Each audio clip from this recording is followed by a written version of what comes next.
Hello there, sword friends. Today I have a video for you that is going to compare different kinds of heat treatment types, as well as the impact of folding on those heat treatment types. And this is a video primarily geared for beginners, people that are unfamiliar with the sword market a little bit, or maybe just getting their feet wet and collecting, and to compare 5 examples from the same manufacturer and getting some better idea of performance, what to expect from those swords. Now, I have 5 examples very generously donated from Jayco or Sino Swords. I'll link their website down below if you're interested in picking one up. If this video had any impact on you deciding what sword to buy, I'd appreciate you letting the vendor know, because it's expensive to send these swords to me, and it would be helpful for them, I'm sure, to know if it's helpful to you. Anyway, if you are as well an experienced practitioner, collector, if you have some more wisdom to drop, or I've got something wrong, throw it in the commentary down below. I certainly don't claim to know everything, but hopefully this video is helpful. Again, it's made for a beginner perspective, and the aim here is to help a person who might be shopping for a sword. They happen upon a website and they see through hardened and differentially hardened and folded and non-folded, and what's the difference and what can you expect in terms of performance. And so that's what I'm aiming to answer here, or at least aiming to help inform on. Now, there are 5 swords that I'm going to be talking about. The first is a T10 through hardened blade. Through hardened meaning that it should be a relatively uniform hardness across the sword. There's some nuances that I'm not going to get into from a manufacturing and scientific perspective because I don't know them, but as I understand it, the basic gist is that it doesn't have any special kind of heat treatment, and it all just gets treated to the same type of hardness. That hardness tends to be a little softer. The result is that it doesn't hold an edge potentially as well, but is also springy. And so you'll get to see how springy, how well does it hold an edge or not, or at least to the best of my ability. I'll show that. The next example is a through hardened but folded steel sword. So you may have heard that folded steel can be stronger, or maybe it can be weaker. I have an example of a folded steel sword that is still through hardened, and we're going to compare how well does that hold up. Then I have differentially hardened varieties of swords. So I have the same steel, a T10 sword that is differentially hardened. Supposedly differentially hardened blades will take a bend a little easier, but also hold an edge a little bit better. And so I'm going to test that to the best of my ability. I then have a differentially hardened blade that is also folded. So it's potentially going to be weaker or stronger. We'll find out.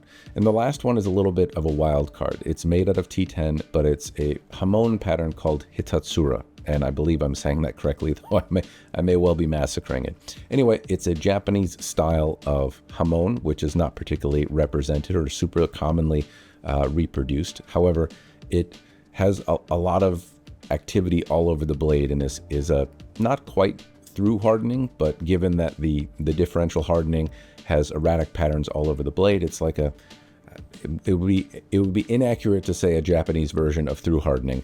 However, it does have some effects, given that the hard edges or the hard parts of the steel are kind of mingled all around the sword. It makes various parts of the sword soft and various parts of the sword hard, while still maintaining a hard edge. So the idea here is that it's going to be somewhat similar to through hardening and somewhat similar to differential hardening, though it is important to note that it is just a different differential hardening technique. Anyway, we'll compare that as well.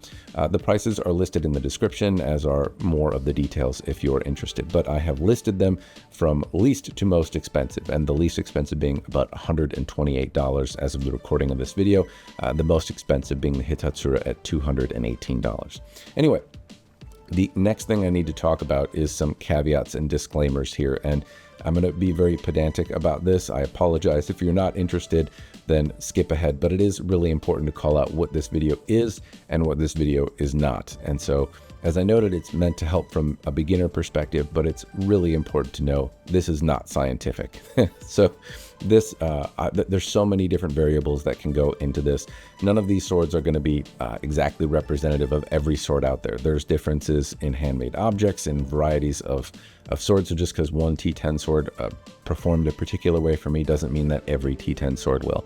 There's varieties in so many different things. It's really hard to understate here, but in how hard I swing, I'm not using any kind of scientific methodology throughout the course of this video, so I don't want you to come to any really finite conclusions about anything. However, I am hopeful that in seeing 5 examples from the same manufacturer made of similar steel with similar capabilities and tools is going to provide some insight into what you can expect from these swords in terms of general performance.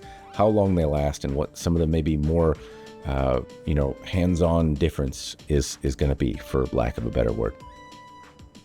The next thing I should note is that I do study Japanese-style swordsmanship. I'm not an authority figure in the subject matter. I've also reviewed swords on the internet for a long time. Still don't fancy myself an authority figure on the subject.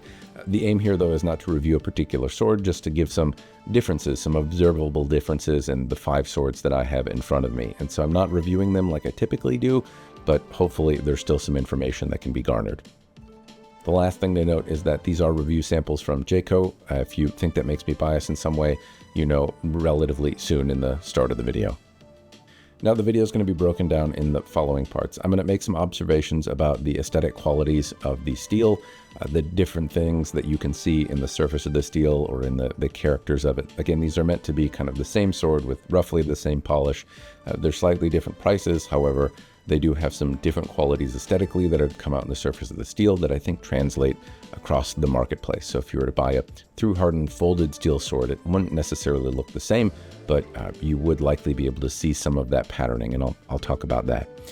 The next question I'll answer is, do I feel any difference in moving these swords around? Now they're made with the same handles, different color silk, but the same handles, the same fittings. Do I feel any difference in the steel itself? Does it cause the sword to feel somehow different in my hand? The next part I'll talk about is general cutting. And so I'll talk about pool noodles, I'll talk about some jugs that I'm going to cut, and is there any difference in how the sword moves and does those types of activities. The next thing I'll talk about is medium cutting, and I'll cut into a construction grade 2x4. I think it's made out of treated pine, and I'll see how deep does it cut. Does it feel any different in my hand? Are there any differences to be observed in the surface of the steel after cutting that material? Then I'll also do a strike on the side of my stand, and this is meant to emulate a bad cut or bumping into something or whacking a polearm away perhaps, but it does the sword bend in doing this kind of activity. Now I'm going to hit the stand a couple times, once somewhat delicately and then another time somewhat harder. And again, the idea here is that if you were to do a bad cut on a tatami mat, it can sometimes feel like you're slapping a tree. And so this is not, I think, dissimilar to what could be encountered if you're using these for practice or you have a bad cut on a medium grade target.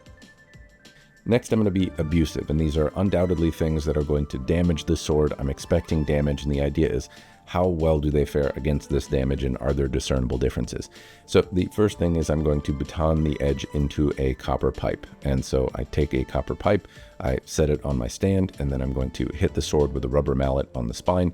This is to give some vague amount of consistency, though the amount of force that I'm applying is obviously different. I've said this at the beginning, no science here, but I'm trying to be somewhat objective, somewhat consistent, though do know I will fail at that. Anyway, batoning a pipe, we're going to observe the difference in the edge. Then I'm going to take a steel rod and do the same thing, and we'll see what the damage is in the edge of the sword. And I'm, again, trying to baton it and apply, to the best of my ability, a similar kind of strike. From here, things are going to get more abusive. I'm going to throw the sword a few times at a tree, though do know that this is going to be really hard for me to be consistent with. My aim on a good day is not consistent, but I'm going to try and throw the sword from the same spot at a tree, and I'm going to do it 3 times on each sword, and we'll observe how well it holds up. I'm going to try to find a consistent way to throw the sword, so it's probably going to look weird. The objective here is just to see how much the sword takes. And again, this is not going to be consistent, but it will show if there are differences in how well the steel survives, if it takes bends, if the edge chips, that kind of stuff. So to the extent that I am able, I will try to be consistent, though do know there's a fair amount of variation here. Next, I'm going to take the sword to the croquet stake of doom. This is a mild steel rod that is placed in my stand that I then strike with the sword. I'm going to try to do 5 strikes with the edge side on the croquet stake of doom at a softer pace, so I'm not going to do a very hard swing. Then I'm going to swing harder into the croquet stake of doom for 5 more strikes if the sword is still intact. If the sword is still intact after that, I will reverse it and strike it 10 times on the spine. Again, 5 times softly and then 5 times harder, and we'll observe what happens after that. So I'm not going to try and do them just till they break. I'm going to try to do as consistently as I'm able, 5 strikes on, not softly, but softer, and then harder, and then on the spine as well. And this is typically a recipe to break a sword, so we'll see how long it takes and how well they are surviving after if they don't break. Though I kind of expect that they will. After that, I'll give you some final thoughts and a summary, but hopefully at that point you'll have some better idea of what to expect from the types of swords that are offered out there from a number of different manufacturers. Now I'm going to talk about some of the subjective visual aesthetic things that I'm noticing about these particular swords. So the T10 through hardened steel sword is the most affordable option here. It's $128 as of the recording of this video, and it's relatively simple looking. There's not much to see here. I don't see any metallurgical effects in the sword. It's, you know, still a sword. It's still pretty enough to look at, but I don't see much to look at if I compare it to the other examples, which all seem to have a little bit more character. For another $20, you get a high carbon folded steel blade that is still through hardened. So the really only difference here is that it is a folded variety, but I think it introduces, for only 20 bucks more, just a lot more to look at. It's very, very much more appealing to me personally. I like the different patterning on here. Now, sometimes these folded steel swords can have a Damascus-y pattern that doesn't really look particularly Japanese. The examples that were sent to me here look a little bit more pleasant. The pattern is a little tighter. It's a little less braggadocious, a little more subtle. That reminds me a little bit more of Japanese swords, or at least it doesn't make me think of like something made in Pakistan instead. So this is a better example, but folded steel regardless typically gives you just something else to look at. But it should act, in theory, more like its mono steel compatriot, also with the black handle. The next one I'm going to talk about is the T10 steel. So this is now $30 more than the base price. I would still call it affordable. And in my mind, it has what I think of as a Japanese style sword. At a distance, this is the first one that reminds me a lot of Katana because it needs to have a hamon in my mind. When I think of a Katana, it's got this hamon on it. That's a very distinct feature of the Katana, just as much as the shape. That line is important to me when I think of a Katana. And so if you want that, then this is the price to get it at first. So $158, I get a differentially hardened blade. I can very clearly make out the hamon on it. It's very pleasant to look at. And if you get really close to it, you can see just a lot of different effects in the surface of the steel that are very pleasant to look at. So I happen to really like differentially hardened blades. I think they're very pretty to look at, and I think they're pretty to appreciate and observe. Even at $158 is not a huge amount of money, but there's just a lot of little details in the crystalline structures and stuff that form in this metal process, and so I find it to be very, very pleasant to look at. Another step up, and we have a folded steel sword also with a hamon on it. And so this is a marriage of two things I really enjoy. We have the folding pattern. It creates what's called the hata, the wood grain surface of the steel. Many antiques have this, though it doesn't often look exactly like this. This is quite, it's not the same as an antique Japanese sword, but it is very pretty to look at nonetheless and emulates some of the things that you might find in antique Japanese swords. We have the wood grain pattern on the surface. We also have all of those interesting crystalline structures from differential hardening and the interplay between the two things. And so I find it to be a very appealing thing to look at, and it can be had for $178. Now we're talking about $50 more than the original asking price of the sword. So we've got a lot more features. We've got folded and differentially hardened, the same fittings, and we're at $50 more than the base price of the sword, which is nearly halfway to a second sword. So if these features are meaningful to you, here's the aesthetic difference in what you get anyway. The last one I'm going to talk about is the most expensive sword at $218, and it has a really erratic and beautiful pattern to it. I really happen to like this execution. It's just chaotic and really beautiful to look at. Now, a folded steel variety is just not something that I wanted to include in the scope of this test. It wasn't something I asked for, not something that Jayco didn't provide. So I just thought I'd throw in hitatsura and see what happens, because it's not something I've seen tested before. But it's important to know that this is the most expensive sword on offer, and that's because hitatsura has a high failure rate. It's hard to do. I think Jayco had to probably do 2 or 3 examples before they got one that was like this, and this is not as erratic and cohesive or as encompassing as hitatsura often is. It's a little bit more speckled around the sword and the other examples that I've seen. So It has a high failure rate. It's more expensive. At the same time, I think it's really, really pretty. I wish that there were more hitatsura examples made, because I do think it takes the hamon and just paints it everywhere and gives a lot of interesting character to observe and look at. Now I'm going to talk about moving them around, and I didn't get all kitted up and dressed out. I just moved the swords around and I did a comparison between all 5. I used the same scabbard, and what I did notice is that some swords would fit in it, some swords would not. So they're not all exactly uniform. However, they, generally went in far enough for me to do some basic practice on. And I wouldn't say that I noticed much of a difference between the swords. Honestly, they all, if I close my eyes, I don't know exactly which one I'm picking up, but if I'm being very nitpicky, there is a pecking order, so to speak, of which ones feel lighter and which ones feel heavier.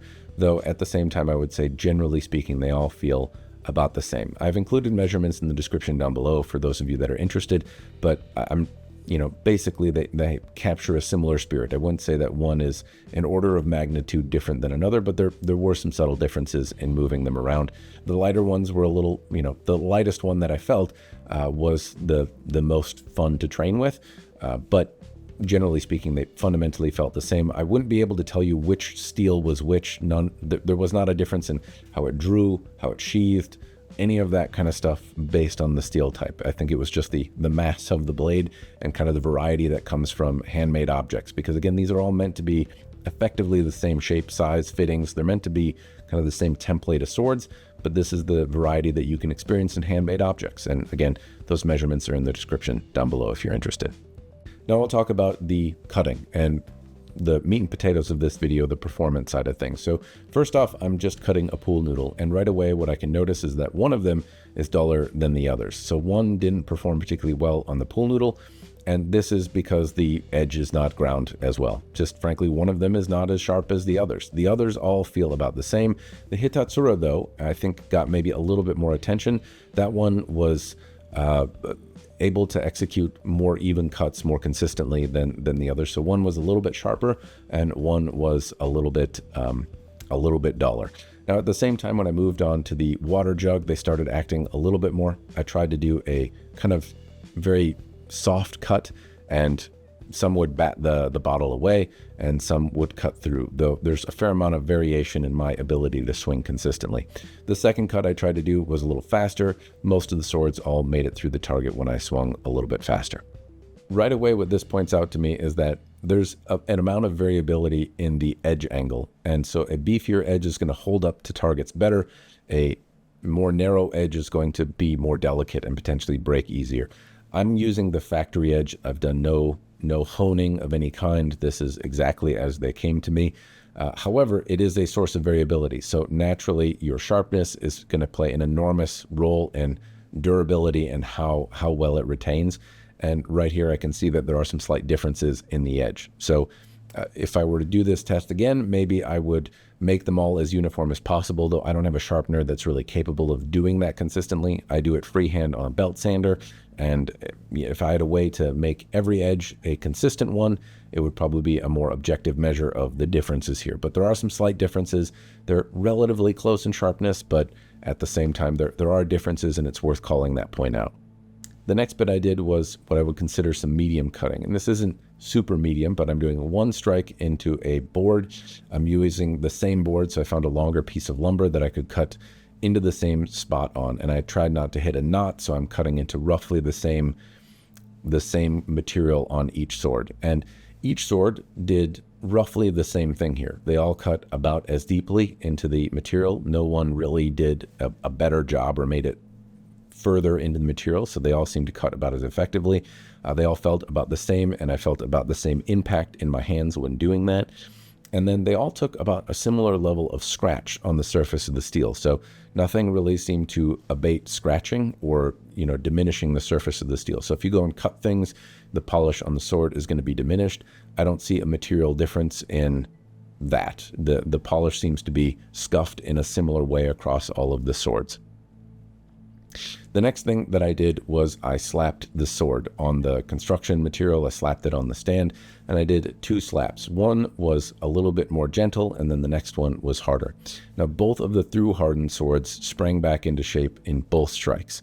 The soft slap, it was sprang back into straight, and a hard slap, it sprang back into shape. Both of the differentially hardened varieties with the green handle bent on the first not gentle, I wouldn't want to get slapped with a sword like this, but the first softer hit, and then the bent further on the second harder hit. And both times I could slap the sword the other way on the surface of the stand to straighten the sword back out. But both of them bent immediately when I did that strike, which in fairness is expected. Differentially hardened swords will bend, but it's a good example of both the through hardened swords sprang back into shape and both the differentially hardened swords took a bend. Now, conceivably, if you were cutting a tatami mat or a branch or some medium target that your sword should be able to go through and your form wasn't good, it's a similar amount of slapping that you might well do on a target. And if you don't want your sword to bend, or that's a thing that you're not willing to accept, then it does seem like that is a consequence of differential hardening. Interestingly, the hitatsura variety, when I went to do the cut, or rather the slap in the steel, it didn't bend on the soft one and bent much less on the harder slap. So the hitatsura example that I have does seem to be having an impact in its ability to retain its shape. It did still bend, but it did not bend as easily or as much. And I found that to be interesting. I was thinking that that would be the consequence, but it's nice to see that, some of what you're told, some of what you read is somewhat accurate anyway. Moving on to the abuse. I took the copper rod and I cut into the edge with the through hardened varieties. The through hardened varieties show a fair amount of impact on the edge. Now, not necessarily, I can at least discern where I cut into the copper with the through hardened blades. There is some minor edge degradation around it. I would say that for the most part, it looks like it could be sharpened out, and that is helpful to see. It doesn't look like it would take a whole lot of material removal to get the edge back to where it is, and it's still sharp enough to be used as a weapon. It didn't degrade the edge in such a way that it's, it made it not comfortable to shave with perhaps, but still very effective as a sword. Now, when I went to the differentially hardened varieties, one of them has a little bit more edge damage than the other, but one of them has much less edge damage, I guess I should say. So one is similarly resembling the through hardened in that I can at least make out clearly where I cut it. The other doesn't seem to have any impact whatsoever, and you can see at least some scuffs in the surface of the steel, but that's really about it. The hitatsura doesn't really show much of any impact at all. It cut through, I would say, the cleanest, and it has the least impact on the surface of the steel. Moving on to the steel rod, this is where every sword shows impact here. All of them got dinged. So the through hardened varieties show a pretty big divot, more or less, in the surface of the steel, and it looks like it is rolled over. So I can see the material kind of pushed and moved. Interestingly, on one of the differentially hardened blades, it looks like the material has rolled a little bit, in that it has a similar effect, though to a slightly lesser degree than the through hardened counterparts. One of the through hardened blades in green doesn't show as much, and it also has a chip, so I don't see the material moved over. It looks like it was left in the metal rod, but the material looks chipped off, as well as in the hitatsura. Again, I do see a chip. It looks more substantial than one of the other through hardened variety blades with folding, but it chipped off, and I don't see the piece missing. It doesn't look like the material is moved. What that suggests to me is that given that, obviously there's some variation here in how hard I'm swinging, but differentially hardened blades are prone to chipping. I would guess that the differential hardening has perhaps some variation in how hard it is. The harder it is, the more likely it is to chip. So I'm assuming that one of the differentially hardened blades and the hitatsura blade are a little harder than the other. So there's probably some variation happening there, even though visually it looks, very, very similar. All right, sword friends, that's as far as I have gotten with Matt in his current form. So I will continue the testing and continue this video, but I do want to note a couple observable differences. One, it seems like the through hardened blades spring back into shape better than the differentially hardened blades do. It also seems like the hitatsura is more of a differentially hardened blade, because that's what it is, but it does have some impact on its resilience and ability to hold a shape. It doesn't make it perfect, but it is a little bit of an in-between. It's, kind of like 70-30 on the side of a differentially hardened blade, but does have an impact. So that's been interesting to see. It does also seem like differential hardening has some impact in its ability to not show wear on harder targets like the copper pipe. That is abusive. You would expect it to potentially have some edge issue. It's not that all the through hardened blades really show that much of an impact, but the differentially hardened blades seem to be faring a little better. It also seems like those edges chip as opposed to roll over. Either way, it creates a problem if you hit a metal rod that is going to require maintenance or some refinement of the edge to get it back into the shape that you want. Though the differentially hardened blades seem to lean towards chipping, and the through hardened blades seem to roll, and the material seems to be displaced, indicating that they're softer. Anyway, that's what I can see so far. I'm going to diddle-a-loot to the future and continue the testing. Diddle-a-loot, it is the future, and I can talk about the next two phases of the sword testing, and that is the yeet test, where I throw it at a tree. Now, I'll note that typically when I do this, I do it harder and I do it more times, and there is more damage to talk about. Bending happens along with a number of other things, and some damage did happen to the swords, but it's predominantly in the fittings, and that depends on really where I hit it. As predicted, variability was all over the board on this test, but the blades really have nothing to show for it. Apart from embarrassing me and making me, apparently very obvious that my dad never played catch with me, this was just nothing. It was a nothing burger test. No damage happened to the blades. If I were talking again about fittings, if this is a review of a particular sword, there might be more to go into. But in terms of bending, twisting, chipping, edge deformation, anything to speak of, there's nothing on the blades in particular that is worth noting. So I go to the croquet stake of doom, and this is where things get a little bit interesting. The first sword tested is the through hardened monosteel blade, the cheapest among the bunch. I do 5 light strikes, 5 hard strikes, and then 10 strikes along the back, 5 light, and then 5 hard. The sword doesn't break. I move on to the next sword, the through hardened but folded. And this is more or less the same result. And there's not really much interesting to talk about here. The edges damaged relatively significantly. I want to say 2 to 3 millimeters of penetration into the croquet stake of doom. The backs, I'm drawing sparks, things like that, but the swords don't break.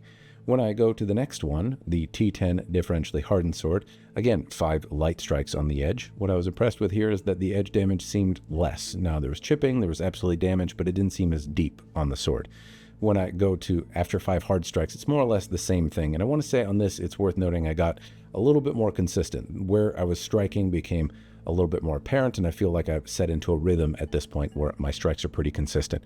But on the first strike on the spine, the sword breaks and shatters off into nowhere. So there's the end of the differentially hardened T10 monosteel blade. I move on to the folded variety of the differentially hardened blades, and again, 5 medium strikes, 5 hard strikes, and again, I'm somewhat impressed, though maybe less so, that the damage doesn't seem to be as deep as it is on the monosteel, or rather through hardened variety. The damage seems to be going less deep into the edge. It's still relatively deep, but perhaps like a millimeter less. But 5 softer strikes, 5 harder strikes on the edge, I reverse it, and on the first strike on the spine, the sword breaks. The next strike is on the hitatsura hamon, and again, this one I noticed even less edge damage. So again, I'm striking more consistently. I feel like it's hitting more in about the same spot, and 5 softer strikes, 5 harder strikes, and the damage doesn't seem to be as substantial. It's similar to the other differentially hardened blades, but not as predominant as on the through hardened. And again, on the first strike on the spine, the sword breaks.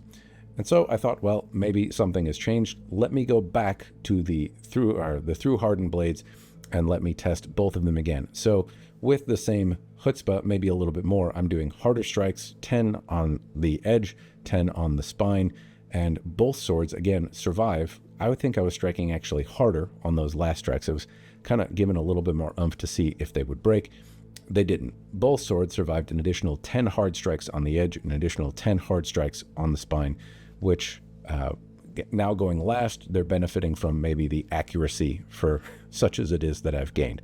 And so that's the end. The differentially hardened blades broke. The through hardened blades did not. Now, I'm very confident I could break these through hardened blades if I continued my process on the croquet stake of doom. If I struck several more times, the likelihood that I would get them to diminish and break is quite high. But for the sake of consistency, I tried to do the same thing across each one. I thought it would be beneficial to go back and visit them again and do it one more go, and they survived. And so I'm calling the test here, not to say that they couldn't break, not to say they beat the croquet stake of doom, but they did survive the 10 strikes on the edge, 10 strikes on the spine, and then repeating that test. And the differentially hardened blades did not do that.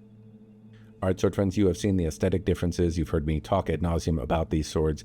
You've seen me cut normal things with them and push them to failure. And hopefully at this point, it gives you some idea which blade style is for you, which heat treatment, which folding option does the things that you want it to do. Is it the aesthetic qualities and maybe edge retention of a differentially hardened blade? Is it the resilience of a through hardened blade? Do you like the folding? Do you not? But hopefully, whether it be katana or other swords, this video gives you some idea of what to expect and some of the differences in these style of blades. But it's time for me to give my final thoughts and notes. And more or less what I can tell you is I did find the test interesting. I've broken a number of these swords in my tenure on YouTube, and I still have a lot to learn. So I wasn't surprised, I guess I should say, that the through hardened blades lasted longer on the croquet stake of doom. That was my assumption coming in. I did expect them to break though, and they did not. Now I'm confident that they would if given enough time, but they didn't. And despite my, despite considerable effort, they lasted quite a bit longer. And I was impressed by that. I knew that they would last a while longer. I didn't expect it to be quite that large a disparity, especially given repeating the test on the croquet stake of doom a second time and with a little bit more horsepower. The differentially hardened blades, I was surprised to see that they had as little edge damage on the copper pipe as they did. So what that means materially for me is that if I were to do tatami cutting and I was doing something competitive and I was a reasonably good cutter and confident that I wouldn't be slapping the blade about, or my uses weren't going to be hard. I wasn't, ever going to encounter, tree limbs or a metal stake in somebody's backyard. Well, the edge retention is probably a useful thing. That means I'm going to be able to go hundreds or maybe thousands of additional cuts before I need to sharpen the edge again. Or depending on the type of thing I'm cutting, it's less likely to damage the edge, but at a cost of my technique needing to be good. Alternatively, the durability is just absolutely without question. If I want to strike really hard things and do really aggressive bits like strike metal stakes, the differentially hardened blades don't stand up to that test as well, not nearly as well, and the disparity is pretty substantial. In terms of the differences in differentially hardened blades, I was also kind of surprised that there was no difference. I kind of expected there to be some difference, tip of my hat to myself for consistency, but 5 light strikes, 5 hard strikes, and then 1 strike on the spine was a recipe to break all of the swords consistently across the board. It didn't matter on the folding, it didn't matter on the hamon type. They seemed to act about the same. I found that to be an interesting point, and I was also impressed that the differential hardening was such that the hitatsura variety bent less. So it wasn't obviously much different when it came to the croquet stake of doom. However, when I was bending the sword, it didn't bend as easily. And so if it's going to act the same, I think a hitatsura maybe deserves a little bit more attention as a slightly more resilient kind of blade to get. It doesn't aid a lot in overall durability, but it's a little less likely to bend and also really erratic and pretty looking and has a lot of effects that I find appealing. So those were some interesting notes for me. To me, I think it's certainly worthwhile considering if you're a new practitioner, you're not used to cutting things, or maybe it's just for fun in the backyard. You might cut bottles, you might cut whatever, that a through hardened blade is probably a more resilient and better tool. The edge seemed to hold up really well. It still cut through all the things, and the damage wasn't entirely dissimilar to the differentially hardened blade. So it's not as though the edge is so soft it's not going to cut, or that it's going to come dull particularly easily. And the resilience that you get seems, well, it seems profound. By contrast, the differentially hardened blades are beautiful, and it doesn't really seem to be much of a difference between folded, non-folded, or hamon type, at least in the variety that I tested. And so if you're a more experienced practitioner, if you're going to be cutting softer targets like tatami and you're going to be doing it in class where you don't want to have to sharpen it and it's more of a chore, that could be a benefit. Or admittedly, I think they're just more fun to look at as well. And if that's what you're looking for, or maybe you want the sword to act a little bit more like it would have historically, and you want it to bend if your technique is bad, if that's a feature rather than a glitch, then I think those things are worthy of considering. But anyway, those are my thoughts. Hopefully you found it interesting. I want to give another special thanks to Jayco for sending these swords my way. Again, this is not an inexpensive thing to do. I told them this is the kind of video I'm going to make. They don't get a whole lot out of it. So if you find value in the video, go tell them that you found it was valuable. I'll link their website in the description down below. I've had a number of good swords for them in the past. Obviously, they can make some through hardened swords that stand up to some pretty abusive stuff. So if you're interested in a sword in a cost-effective variety, go ahead and check them out. Let them know that this video was of value to you. That's all I've got, though. Cheers, and thanks for watching.